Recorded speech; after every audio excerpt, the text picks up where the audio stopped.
En este repaso de los temas que maneja Razones para Creer.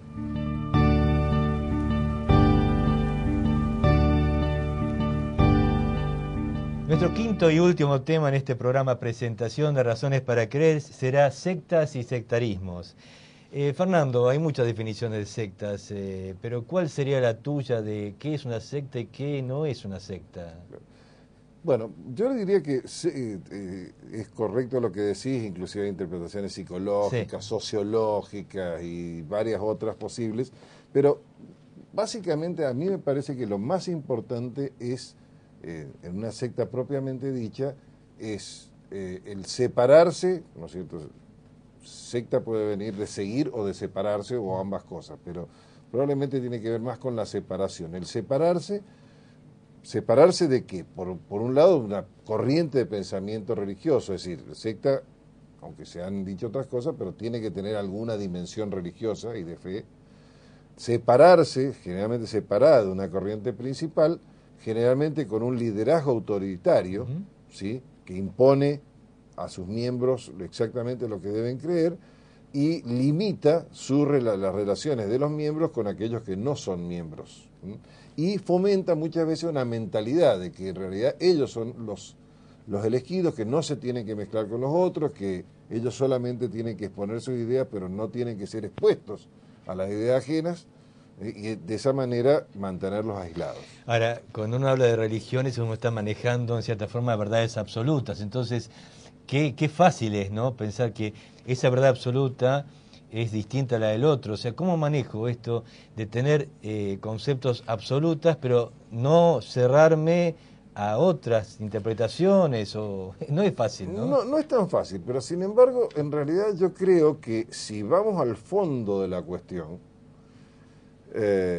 hay un libro que muy interesante, se llama Los Nuevos Absolutos, donde realmente el autor demuestra que no es viable el pensamiento humano en general, no religioso específicamente, sin considerar que existen algunas verdades absolutas, que no son específicamente religiosas, que tienen que ver con nuestra forma en la forma en que pensamos y en que obramos.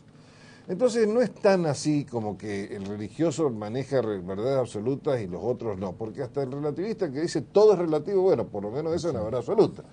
Entonces, en realidad yo creo que el problema tiene más que ver con una actitud hacia lo que el otro tiene que proponer o lo que el otro tiene que dar. Y al mismo tiempo una supuesta acción de protección de los propios para que no se vayan a contaminar con lo que los otros tienen que ofrecer o que proponer. Cuando en realidad, desde el punto de vista cristiano, es mucho más importante que la Iglesia, por supuesto, que nosotros tengamos convicciones firmes. Como alguien dijo, nosotros tenemos que tener las ideas, tenemos que tener la mente abierta, pero no tan abierta que se nos vuelen las ideas, ¿no es cierto? Entonces, una cosa es tener la mente abierta, estar dispuesto al diálogo, estar dispuesto al razonamiento, a acercar posiciones, sobre todo respetar a los demás, manejarnos con respeto. Ahora, el que está en una secta no sabe y no va a reconocer nunca que está en una secta. Entonces, ¿cómo vos te das cuenta o cómo chequeás que vos no estás en una secta? O sea, ¿cuáles serían 2 o 3 indicadores, bueno, eso claro, que dicen, acá hay que investigar un poco más, ¿no? Y básicamente eso que vos decís es como la psiquiatría, si ningún loco tiene conciencia de que está loco. Yo creo que hay varias formas de chequear con la realidad. Básicamente tiene mucho que ver con las actitudes que uno adopta frente a los demás y cómo se maneja la estructura de la secta con respecto a lo que se enseña y a lo que se deja filtrar o no se deja filtrar. O sea, característicamente, por ejemplo, muchas sectas no dejan leer a sus miembros más que la literatura que ellos producen, por lo menos en cuestiones religiosas. Ahora, separar también al creyente de supuestamente si tu familia no es creyente, tampoco es sano. O sea, no es que te está guardando tu fe, sino es más peligroso porque esa fe supuestamente tendría que poder confrontar o que dialogar o convivir con gente que no fe. Sin O duda. sea, ese es un punto peligroso donde dice, para preservar nuestra fe, aislamos de la gente que no cree, ¿no? Bueno, de hecho, eso es lo que enseña el Nuevo Testamento. Es decir, si un creyente está casado con un no creyente, bueno, el que es creyente, que es cristiano en este caso, no debe intentar separarse. Es decir, no está bien, por el contrario, porque eso tiene efectos sobre los hijos, tiene efectos inclusive sobre el propio cónyuge que en este momento no cree, pero uno sabe Así que no, está el claro aislamiento que nunca... el aislamiento de ese tipo no es sensato ni tampoco es una conducta bíblica. Hablábamos recién antes en el corte de más que sectas te interesaba y a mí también actitud sectaria, ¿no? Que se mete en las religiones, hasta en la sociedad, ¿no? Sí.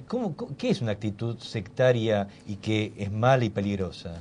Y bueno, yo creo que este tipo de actitud sectaria, o sea, hay instituciones que no tienen por sus, digamos, por sus declaraciones o por su estructura formal características de sectas, pero que por la forma en que interactúan con la sociedad, por su excesivo dogmatismo, por su intolerancia de opiniones ajenas, por su negación a presentar sustento, digamos, evidencia de ciertas afirmaciones que debían ser basadas con evidencia, adoptan actitudes sectarias. Es decir, esto es verdad porque yo lo digo y en esto, porque yo lo digo y usted lo tiene que aceptar. Le guste o no le guste, tenga evidencia a favor o en contra. Y esto se ve inclusive en algunos tipos de acciones políticas, o sea, ni siquiera es privativo de lo religioso, o sea, ya excede lo religioso. La actitud sectaria excede el fenómeno religioso, se va más allá y puede darse en un montón de cosas. Se puede ser dogmático inclusive en la sociología, se puede ser dogmático en la psicología, se puede ser...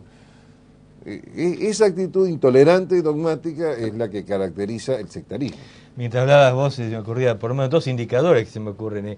Uno es un reduccionismo, o sea, cuando uno simplifica demasiado los problemas y la realidad, y uno tiene siempre la respuesta, es medio peligroso, ¿no? La persona que ante cualquier problema, ante cualquier pregunta, siempre tiene una respuesta, sea un pasaje bíblico, sea citar a un maestro. Claro. La vida no es tan sencilla, ¿no?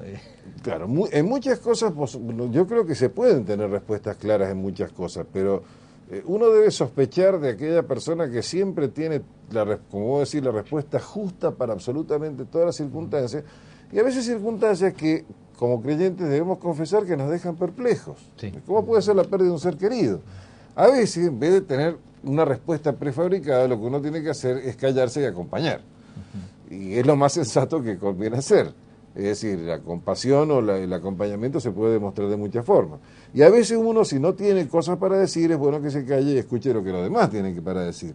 Pero, insisto, esas son actitudes que exceden lo religioso y que creo que son parte de la convivencia, pero que lamentablemente hay sectores de la sociedad, hay organizaciones no gubernamentales, hay distintas tendencias, además de las religiosas, que se muestran extremadamente intolerantes. Y prácticamente descalifican cualquier forma de pensar que no sea la de ellos. Ahora, yo diría, es suficiente, vamos a ver un grupo, y este grupo tiene una declaración de fe, de misión, pertenece a un grupo más extendido, reconocido, voy con los ojos cerrados a ese grupo, me llamó un amigo, o sea, uno siempre tiene que estar en guardia a estas cosas, o hay cosas seguras que uno puede estar... Uno mismo es seguro. Yo creo que uno tiene que tener no puede tampoco vivir, digamos, con la adrenalina en el pie, pero hay que ser prudente en el sentido de que a veces hay estructuras, insisto, instituciones que por su estructura no tendrían por qué ser sectarias, pero que a veces, por ejemplo, por un determinado líder o responsable o un grupo de responsables, se tornan sectarias. O a veces inclusive pasa que dentro de una misma institución, cuando son instituciones muy grandes, puede ser que un sector haya un sector particularmente intolerante. Eso se da, por ejemplo, que se llama en una de nuestras iglesias, se da, iglesia evangélica, iglesia católica, se da que por ahí hay algún sector que es extremadamente abierto, otros que analiza las cosas, pero está dispuesto al diálogo y hay una buena interacción. Y hay otros que son sectarios, que no quieren saber absolutamente nada, que no aceptan nada, que no sé exactamente lo que ellos dicen. Hemos reducido un tema tremendo donde Fernando Sarabí escribió un montón de libros, pero quisimos hacer algo más práctico para el día de hoy, sectas y sectarismos. Así que en este último tema vamos a terminarlo en este momento y vamos a la conclusión de este programa.